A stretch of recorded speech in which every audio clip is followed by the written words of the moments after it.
Hello, in this video we show you how to remove and replace the intake manifolds and gaskets on the Audi V6 3 liters TFSI engine.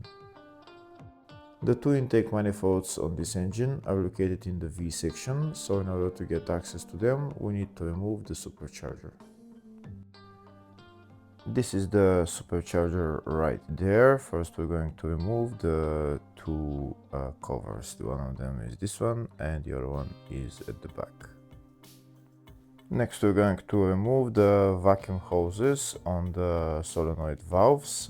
Just make sure you mark them before removing them so that you can put them in the exact same position afterwards. If you don't mark the hoses, you might confuse them and put them in a different place. So look how I marked them and now I'm going to remove them. There is 4 or 5 vacuum hoses that we need to remove, and also there is around 4 or 5 electrical connectors that we also need to disconnect.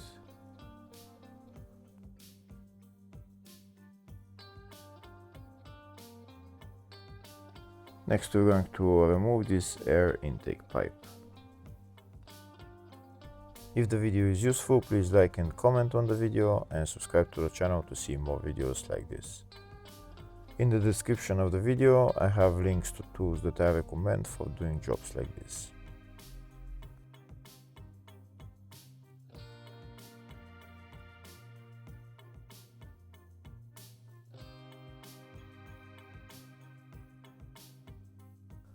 We also need to remove this air intake pipe on the front, but first we need to remove that cover because underneath it are 2 bolts holding that air intake pipe.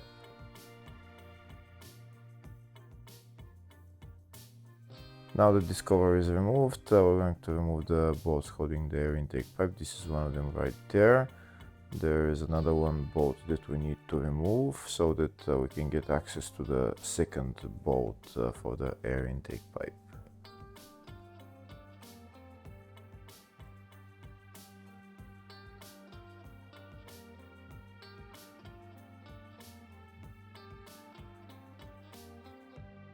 Now that the 3 bolts are removed, we can take out that air intake pipe.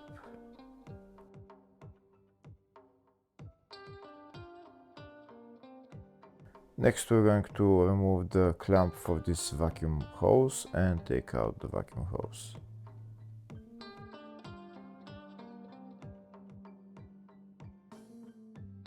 We're going to disconnect the 2 electrical connectors on this sensor and the other electrical connector on that sensor. There is a tab on it that we need to pull up and then push in.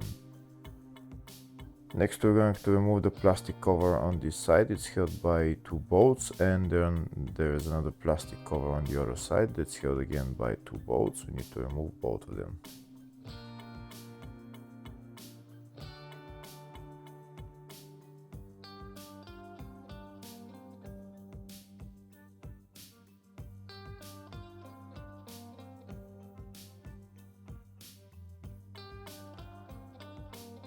Next we're going to remove the 2 coolant hoses that go inside the compressor, but before removing them, first I'm just going to relieve the pressure from the coolant reservoir.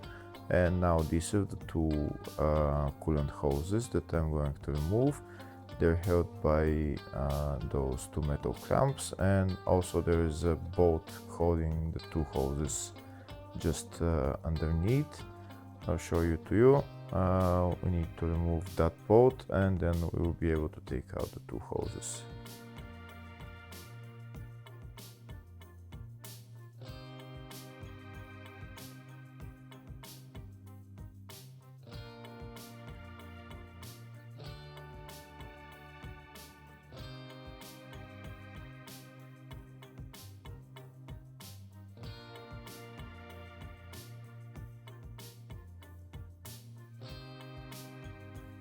That's the 2 hoses removed. Next I'm going to remove the belt from the compressor. This is my wrench that I'm going to use, and that in the bottom is the tensioner that we need to turn clockwise and then take out the belt.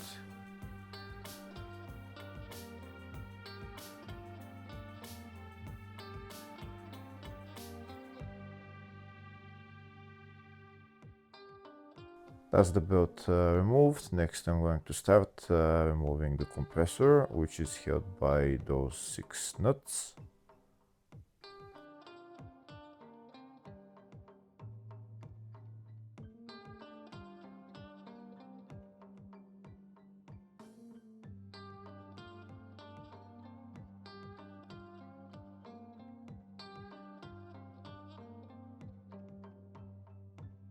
Now that the 6 nuts are removed, I'm going to put my extension bars on both sides and just try and pull out the compressor. If it doesn't want to budge, maybe get somebody to help you from one side and you do it from the other side.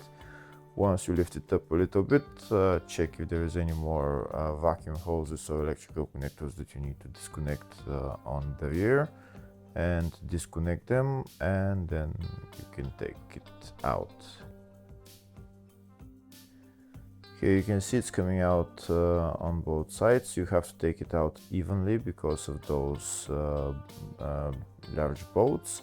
And now check if there is any more electrical connectors, and once there are no more electrical connectors connected, you can just lift up the compressor, and that's the compressor out. Now that the supercharger is removed, we have access to the 2 intake manifolds. That's the PCV valve in there as well. In order to get access to the injectors or the PCV valve, we need to remove both intake manifolds. This is one intake manifold and the other intake manifold is on the other side. To remove the intake manifolds, we need to remove the fuel line that is going to both fuel rails on the intake manifold. That's the fuel line going all the way to there. We just need to disconnect it. We'll start by removing those 2 bolts for the metal tab. We're also going to remove the nuts holding the fuel line to the fuel rail. You need 2 spanners to do that.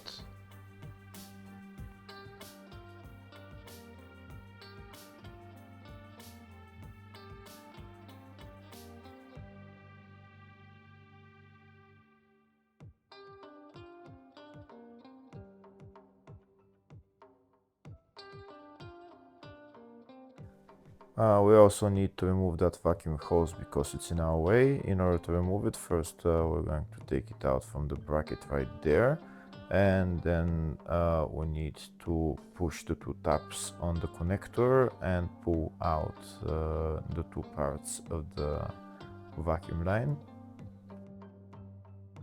First, I'm going to spray some silicone spray on it so that it make sure it slides out easier. Now there is 2 tabs. You can see the 2 tabs. I'm pushing them and then just pull out the hose.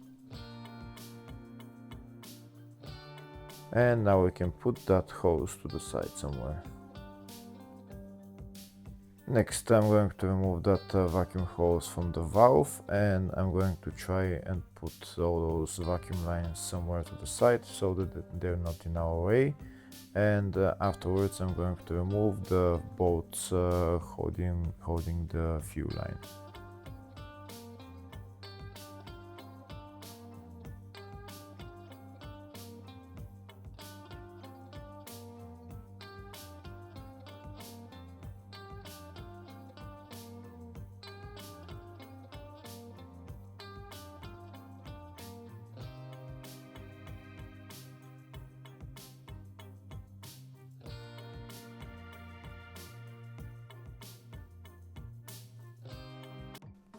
Now that the fuel line is loose, next we're going to start removing the 2 intake manifolds.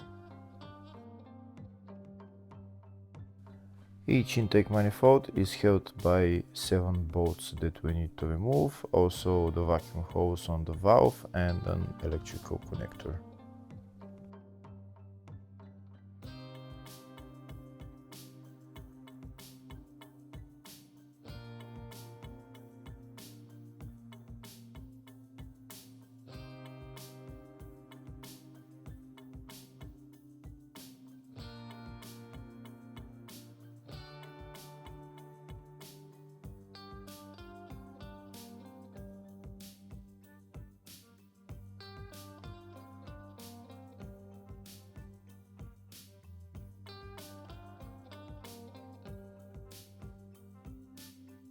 That's the 6 bolts holding the intake manifold removed. Now I'm going to take out the intake manifold. If the manifold doesn't want to come out, then I'm going to use my pry bar, pry it out from one side a little bit, and from the other side it's hard to come out because the injectors are holding onto the intake manifold. Sometimes the intake manifold comes out with the injectors, sometimes it comes out without the injectors, but you just need to pry it out and it will come out. You also need to be careful when prying out the intake manifold because the intake manifold is plastic. You don't want to break it. You can see in my case it came out pretty straightforward. There is an electrical connector on that valve that we need to take out. And now we can take out the intake manifolds. That's the intake manifold. Now you can clean it and if you're going to reuse it, just put new gaskets on. You can see there is one O-ring from the fuel injector on that intake manifold.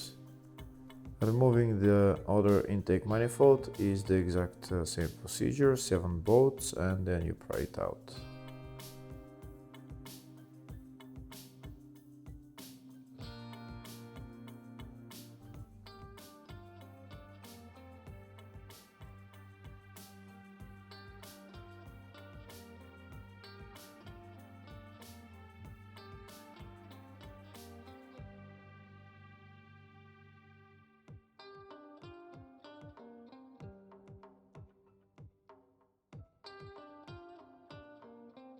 Now I'm going to use my pry bar to take out the intake manifold. Like I said, the intake manifold doesn't want to come out because it's stuck into the O-rings of the injectors. So you need to apply even force on both sides and it will come out eventually.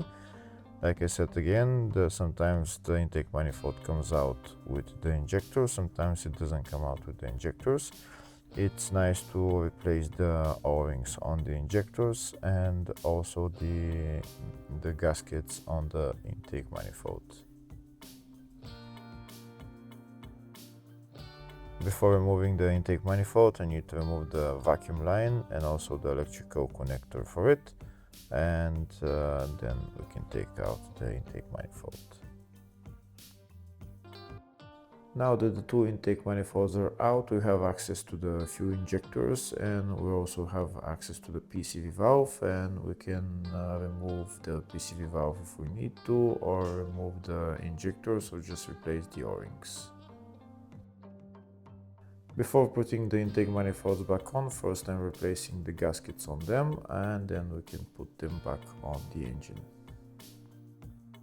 When putting them back on the engine, first I'm going to put the vacuum line and also the electrical connector on that valve on the intake manifold, and then I'm going to put the intake manifold in its place. Once I put the intake manifold in its place, I need to push it in so that it goes into the O-rings on the fuel injectors. But when pushing it in, make sure that the valve is moving, so just move the valve so that we can see the flaps moving before tightening the bolts. Here you can see I'm moving the valve and the flaps are moving, so that this way we have to tighten the bolts with the flaps moving. Make sure after you tighten the bolts that you can still move the flaps from the valve. If you can't move the flaps, then loosen the bolts and then try to move the flaps again and then tighten them. If those flaps are not moving, then it will be a problem for the car later on when you start the car. The tightening torque for tightening those bolts is 8 Newton meters.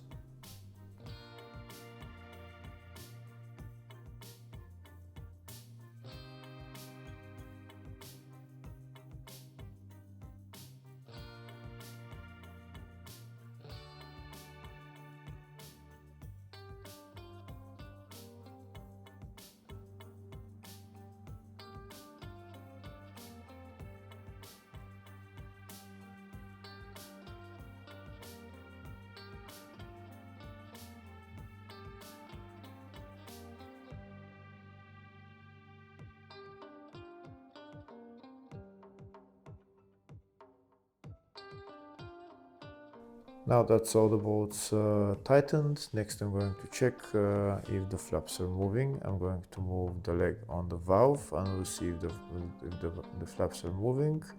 If the flaps are moving, then that means we've installed the intake manifold okay. And now we're going to install the second intake manifold. Installing the second intake manifold is exactly the same as the first one. Make sure the valve, when you move the valve, the flaps are moving. Just pushing the intake manifold onto the O-rings of the fuel injectors and then tighten the bolts while moving the intake manifold so that you'll be able to move the flaps after the bolts are tightened.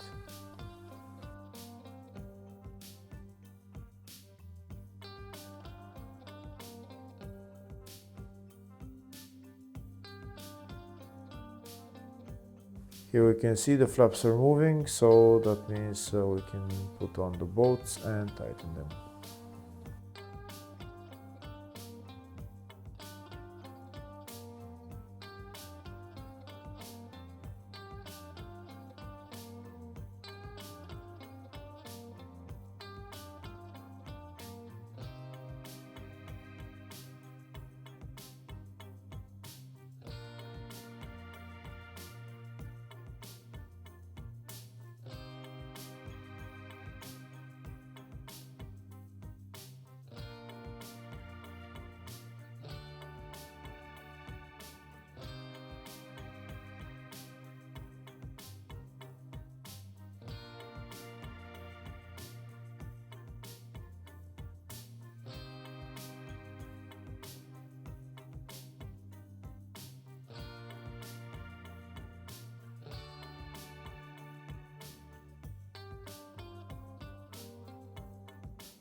Now when tightening the bolts, move the flaps again from the valve and then start tightening the bolts.